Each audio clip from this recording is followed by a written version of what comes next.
मित्रांनो, स्वागत आहे तुमचे प्रीती अकॅडमी या चॅनेलवर। आज मी तुमच्यासाठी क्लास 8 इज चॅप्टर नंबर 10 म्हणजे सशस्त्र क्रांतिकारी चळवळ यामधला काही भाग घेऊन आलेली आहे। बघा, लक्ष द्या।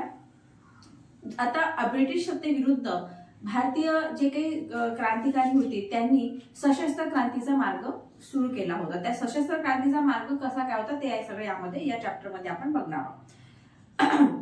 बघा, 1857 मध्ये जे इंग्रजांविरुद्ध युद्ध झालं, जो बंड झाला, त्यानंतरच्या काळामध्ये रामसिंह कुका यांनी पंजाबमध्ये सरकार विरुद्ध उठावाचे आयोजन केले होते। तर आपण पहिल्यांदा बघू वासुदेव बळवंत फडके यांना बघू। बघा, महाराष्ट्रामध्ये इंग्रजी विरुद्ध सशस्त्र क्रांतीचा जो लढा आहे तो वासुदेव बळवंत फडके यांनी दिला। यांचं असं धारणा होती की ब्रिटिश सत्तेविरुद्ध जर आपलं लढायचं असेल तर मग काय की आपल्याला शस्त्राने लढले पाहिजे, अशी वासुदेव बळवंत फडके यांची धारणा होती। यांचे जे वस्ताद होते लहुजी साळवे यांच्याकडे त्यांनी काय घेतलं, शस्त्रविद्येचे शिक्षण हे घेतले। ब्रिटिश साम्राज्याबद्दल सशस्त्र उठाव करण्यासाठी त्यांनी रामोशी बांधवांना संघटित केले, परंतु हे जे बंड आहे अयशस्वी झाले आणि त्यांची जी रवानगी आहे ती एडनच्या कारागृहात झाली आणि तेथेच मग त्यांचा इसवी सन 1883 मध्ये त्यांचा मृत्यू झाला। ओके, वासुदेव बळवंत फडके, ठीक आहे। महाराष्ट्रामध्ये जे सशस्त्र लढा जो आहे तो वासुदेव बळवंत फडके यांनी दिला।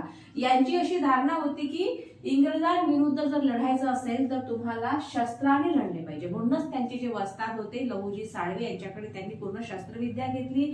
त्यानंतर मग त्यांनी सशस्त्र उठाव करण्यासाठी रामोशी बांधवांना संघटित केले, परंतु त्यांचा उठाव अयशस्वी झाला आणि एडनच्या कारागृहामध्ये त्यांची रवानगी झाली आणि तिथेच 1883 मध्ये त्यांचा मृत्यू झाला। हे असे थोर क्रांतिकारी वासुदेव बळवंत फडके।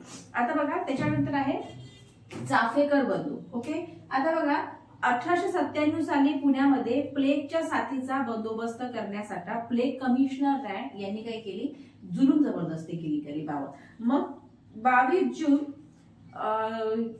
1897 रोजी हे जे आपले चाफेकर दामोदर व बाळकृष्ण यांनी काय केलं, चाफेकर बंधू, जे चाफेकर बंधू होते ना, या चाफेकर बंधूंनी रँड यांचा खून करून टाकलं। 3 बंधू, दामोदर, बाळकृष्ण आणि वासुदेव, हे 3 बंधू आणि त्यांचे सहकारी जे होते ते महादेव रानडे यांना फाशी झाली। मग आता एकाच घरातील 3 भावांनी त्यासाठी देशासाठी बलिदान हे केले होतं। याच सुमारास काय झालं, बिहारमध्ये बिरसा मुंडा इथे बिरसा मुंडा यांच्या नेतृत्वाखाली सरकार विरुद्ध फार मोठा उठाव करण्यात आला बिहारमधील मुंडा जमातीमध्ये, ठीक आहे। त्याच्यानंतर बघा, अभिनव भारत झालं। अभिनव भारत मग जे काही आहे ते सन 1900 मध्ये स्वातंत्र्यवीर सावरकर यांनी नाशिक येथे मित्रमेळा ही क्रांतिकारी गुप्त संघटना स्थापन केली। सन 1900 मध्ये स्वातंत्र्यवीर विनायक दामोदर सावरकर यांनी काय केलं की नाशिक येथे मित्रमेळा ही क्रांतिकारिकाची गुप्त संघटना त्यांनी चालू केली।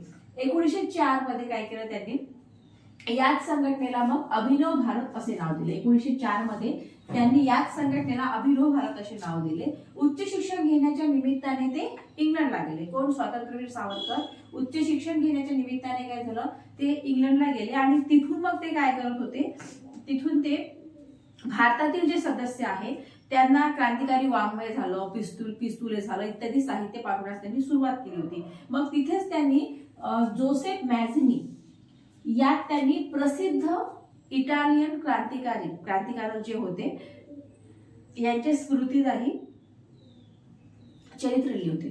कोणते क्रांतिकारी होते ते, जोसेफ मॅझिनी। ओके, त्याच्यानंतर मग 1857 चा जो उठाव आहे हे पहिला स्वातंत्र्य लढा आहे असे प्रतिपादन करणारा स्वातंत्र्य समर हा ग्रंथ सुद्धा त्यांनी लिहिला। आपल्याला लक्षात ठेवायचे कुठले कुठले पॉइंट आता पहिले बघूया आपण काय बघत आहे, सशस्त्र क्रांतिकारी चळवळ। सशस्त्र क्रांतिकारी चळवळ मध्ये आपण पहिले वासुदेव बळवंत फडके यांना बघितलं। त्याही अगोदर आपण बघितलं कोण, रामसिंह कुका। ओके, यांनी काय केलं, पंजाबमध्ये सरकार विरुद्ध उठावाचे आयोजन केले, ठीक आहे। आता बघा, वासुदेव बळवंत फडके आपण पहिले बघितलं तर महाराष्ट्रामध्ये इंग्रजांविरुद्ध सशस्त्र क्रांतिकारी जो काही लढा आहे तो वासुदेव बळवंत फडके यांनी दिला। ब्रिटिश साम्राज्याशी शस्त्राने लढले पाहिजे असे वासुदेव बळवंत फडके यांना वाटते की ब्रिटिश साम्राज्याशी शस्त्राने लढले पाहिजे, म्हणूनच त्यांनी काय केलं की त्यांचे जे वस्ताद होते लहुजी त्यांचे जे वस्तात होते लहुजी साळवे यांच्याकडे त्यांनी काय केलं, शस्त्रविद्येचे शिक्षण घेतले. ब्रिटिश साम्राज्याविरुद्ध सशस्त्र जो लढा आहे तो देण्यासाठी त्यांनी रामोशी बांधव जे आहे, रामोशी बांधवांना संघटित केले. परंतु हा जो लढा आहे हा अयशस्वी झाला आणि एडनच्या कारागृहामध्ये त्यांची रवानगी झाली आणि तिथेच 1883 मध्ये त्यांचा मृत्यू होऊन गेला. त्यानंतर मग आपण बघितले होते चाफेकर बंधू. चाफेकर बंधू जेव्हा 1897 मध्ये पुण्यामध्ये प्लेगची साथ जेव्हा जास्त वाढली तेव्हा जे काही प्लेग कमिशनर होते रँड यांनी काय केलं की तिथल्या लोकांवर जुलूम जबरदस्ती करण्यास सुरुवात केली. मग जे चाफेकर बंधू होते, चाफेकर बंधू आणि त्यांचे एक सहकारी होते रानडे म्हणून, तर त्यांनी काय केलं की त्या चाफेकर आपल्या रँडचा वध केला. त्याच्यानंतर मग त्यांना फाशी झाली. म्हणजे एकाच घरातील चाफेकर बंधूंना फाशी देण्यात आली होती. ठीक आहे, हे झालं. त्यानंतर त्याच वेळी बिहारमधील जे बिरसा मुंडा होते, त्या बिरसा मुंडा जी जमात होती त्याच्यामध्ये मुंडा जमात त्यांनी बिरसा मुंडाच्या नेतृत्वाखाली सरकार विरुद्ध लढा दिला होता. ठीक आहे. त्यानंतर अभिनव भारत आपण बघितलं. अभिनव भारत मध्ये आपण बघितलं की सन 1900 मध्ये स्वातंत्र्यवीर विनायक दामोदर सावरकर जे होते त्यांनी काय केलं की नाशिक येथे एक मित्रमेळा ही क्रांतिकारकीची गुप्त संघटना त्यांनी चालू केली.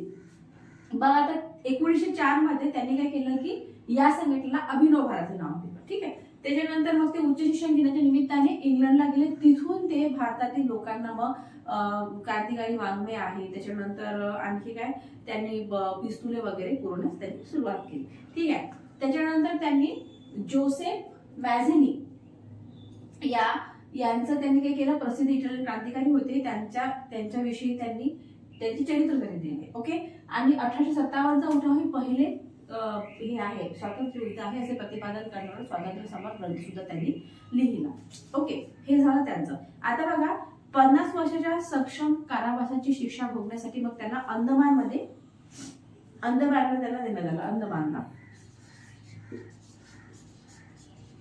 अंदमानला त्यांना देण्यात आलं आणि तिथे त्यांना मग 10 वर्ष हे झाली. मग तिथे त्यांनी माझे जन्मठेप हे त्यांच्या आत्मचरित्रामध्ये त्यांना किती त्रास झाला हे झालं हे सगळं त्यांनी तिथे लिहून काढलं.